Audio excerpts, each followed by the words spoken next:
Everyone who knows me knows I have two passions. The first one is obviously art. I love drawing, and being able to create stories, create characters, and see existing characters in my own style is something that brings me a lot of pleasure. The second one might surprise some of you, but it's actually video games. Video games are amazing. They're like a perfect confluence of artists, composers, designers, tech people, writers. They all just come together to create an amazing work of art. Today I'm gonna tell you the story of how I was invited to create the official poster of one of the most important events of my favorite game.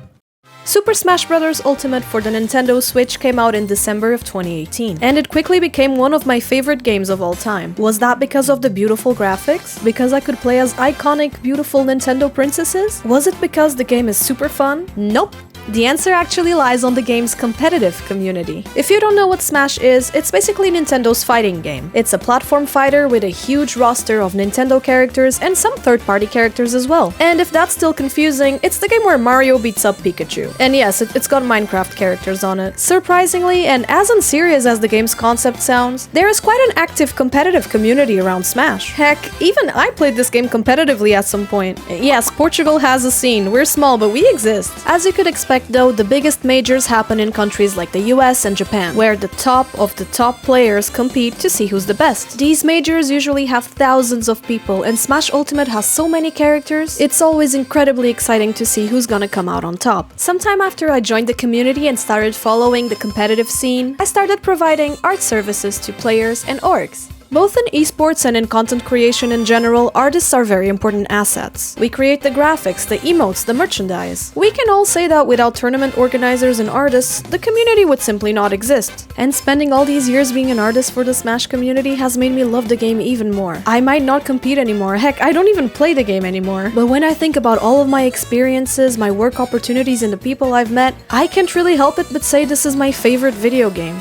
And before I start crying, let's talk about the actual poster thing that I made. Now, we've already established that Smash has a very active competitive scene, and we've already established that there are a lot of major tournaments. I would like you to meet Smash Summit. Summit is a tournament series organized by Beyond the Summit, also known as BTS. And no, not the K-pop group. Summit is an invitational tournament. This means that it's an exclusive event to 16 invited players who don't just compete here, they actually get together and live together in the same house for a couple of days and put on a whole show for entertainment purposes. It's a huge deal and a dream to a lot of players to ever be invited. Smash Ultimate Summit 6 happened around 2 months ago, and it was the final summit. These were the 16 invited players, and the only thing that was missing was the official poster. Much like the players, the artists are also invited to make merchandise for Summit. And at the start of this year, I got a really interesting email. After accepting possibly the biggest honor I've ever received in my life, I was given this Google document with all the players that I was supposed to draw for the poster. And now you're probably thinking, but Mari, isn't your art like cute? Why would an esports org want your art? I thought esports were supposed to be manly. And I can't blame you, I was super surprised as well. But according to BTS, I was the perfect artist for the job. This time they wanted to go for a cherry blossom spring theme along with an Animal Crossing motif. And who's the queen of cheapies they thought of? It was me, otherwise I wouldn't be making this video. Alright, first of all I started with the overall composition of the piece, and then I went row by row. For each player I tried to keep their characteristics that stood out the most and simplified them in a style that kinda resembled the Animal Crossing character maker. This was incredibly challenging because I'm not used to making portraits of real people. I had to spend some time studying their faces and basically translating them into paper. I was also asked to keep some references to the main character each player uses. So for Light I kept the fox ears, for Tweak I gave him the Diddy Kong hat, and for Gluttony I gave him the Wario mustache. Akala was challenging because last year they had already made him look like a square since he mains Minecraft Steve, so I referenced his character by making the flowers around him squares. MK Leo was one of the hardest ones to draw for some reason. I think I nailed it, but it was hard to reference Joker on his picture. All I could really do was give him the red gloves. Kurama was kind of interesting because he mains Mario, so the obvious choice would be to give him the hat, but at the time he had a really iconic red hair, and I couldn't really cover it with a hat. Apollo Kage is a really nice guy I've already worked with before. I was really happy he made it in. I gave him Snake's headband. As I went, I kept making some adjustments to the composition, as you can see. Next up is Mute Ace. I've already worked with Mute, I love him, he's great. And his P Peach is absolutely terrifying. Up next we have Big D. Big D plays Ice Climber, so naturally he got a big fluffy coat. Spargo was the hardest one to draw. He's a handsome kid, don't get me wrong, but I think that's exactly why he was so hard to translate into this style. And Cloud doesn't really have any defining characteristic that I could give him. Up next is the melee veteran Hungrybox. Hungrybox plays Jigglypuff, and I thought he would look nice with the cap. Next up we have a repeated character. This is Aaron, he also plays Diddy Kong, so once again he got the iconic red cap. I had some trouble with HBox's colors. Next up we've got the most talented and likable gamer, Void. He has a huge community who helped him get into Summit, and he plays Sheik, which is not very easy to represent. Next up we've got another player from France, Naetoru. He plays Pichu, and this was the first time we got 2 European players at Summit, which is awesome. Protobanham plays Min Min, and he always has this big smile on his face, so I wanted to represent that. And I put him right next to Riddles, who plays Scary Kazuya. Once the sketch was approved, it was time for line art. I feel like I couldn't overdo it with the thick lines on the outside here. Because I was going for such a simple style, I feel like if the lines were too thick, there would be no space for detail. Oh yeah, and I changed the composition again. I put Leo next to Gluto because they're very close friends. They're always together at tournaments and stuff. They even came together to Portugal for an exhibition match, and I got to meet them, but that's a story for another day. Poor Light couldn't attend the event because he got sick like 2 days before. People were really disappointed because he's definitely a fan favorite because of his aggressive playstyle. And as I was drawing Tweak, I think he kinda looks a little bit like Slim Shady. Am I crazy? Please tell me in the comments if I'm crazy. So yeah, I kept lining and coloring each player individually. Would it be better to line everything and then color everything? Probably, but this is how I work because I'm very impatient. Oh yeah, I'm gonna use this chance to please ask you to subscribe to the channel because I forgot to do that. It really helps me out and lets me know if you guys like videos like this. I try to keep the color palettes as simple and reduced as I could because like when you're drawing a lot of characters in the same canvas, things can get really chaotic, so it's good to keep a reduced palette to keep some consistency around. Did you know Ice Climbers is considered to be one of the worst characters in the game? I don't know how Big D does it. He just makes them work. Truly a hero to his people. The only way I thought to represent Cloud for Spargo would be to have the blue light for the limit and the sword. Naetoru was fortunately easy because Pichu's ears are very recognizable. I love giving animal ears to people. It's just so cute. I feel very powerful.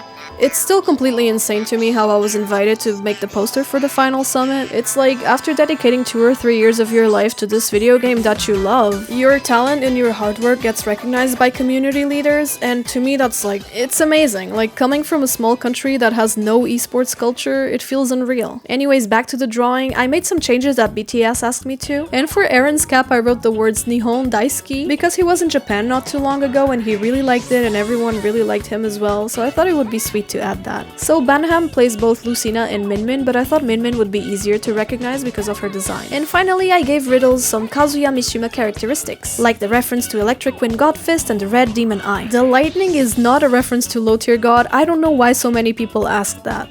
And there we have it. After several days of work, countless hours, the final poster for Summit was posted. Overall, I think people's reactions were pretty positive. Everyone was really emotional because of something I haven't told you guys yet. So the reason why this was the final Summit was because Beyond the Summit shut down after it. After 11 long years of organizing top-notch tournaments for esports, BTS had to close down its operations. I think I speak for everyone in the Smash community when I say we're very thankful to them. The feelings and the hype around these tournaments is something completely indescribable, and being able to be a part of the final summit is something that I cannot describe to you either. I just want to say thank you Beyond the Summit for all the memories, and I cannot wait to see what the staff does next. And yeah, I guess that's it. Thank you for watching.